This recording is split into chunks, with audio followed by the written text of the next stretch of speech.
confrontation between good and evil. It is an intersection of two lives shaped by forces beyond their control. Perseus, driven by duty and love. Medusa, shaped by suffering and abandonment. Neither chose the roles they were given, yet both were bound to fulfill them. The gods intervened, offering Perseus tools that made survival possible.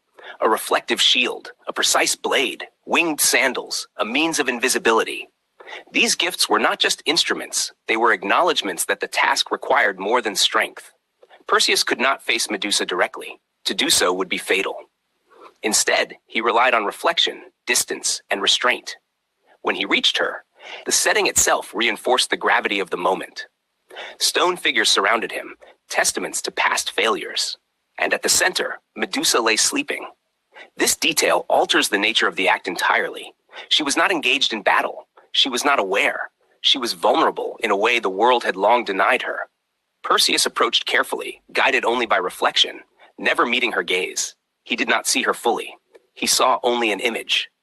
There is a quiet tragedy in that, two lives colliding without ever truly encountering one another. He struck. Her story ended in silence. From her death came something unexpected, life. Pegasus emerged, a symbol of beauty and transcendence. It is one of the most striking contradictions within the myth, that from violence, something extraordinary could still arise. Even in death, Medusa could not be reduced entirely to horror. Perseus escaped, carrying her head as both proof and weapon. It would serve him again, most notably in saving Andromeda, and ultimately in confronting Polydectes. When he returned, he fulfilled his purpose. He protected his mother, ended the king's threat, and closed the cycle that had begun with fear. But the resolution is not without complexity.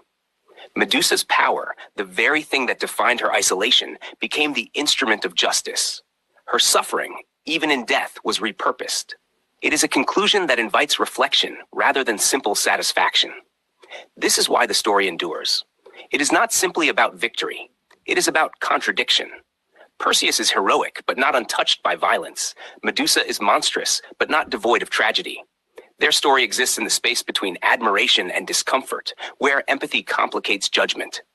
To remember Perseus solely as a conqueror is to overlook the weight he carried. To remember Medusa only as a monster is to ignore the humanity that preceded her transformation. Their story asks something of its audience, not just to observe, but to consider. If this retelling resonated with you, your engagement is genuinely valued. Please consider liking this piece if you found it impactful, sharing it with others who appreciate thoughtful storytelling, and leaving a comment with your perspective. Did you view this as a story of heroism,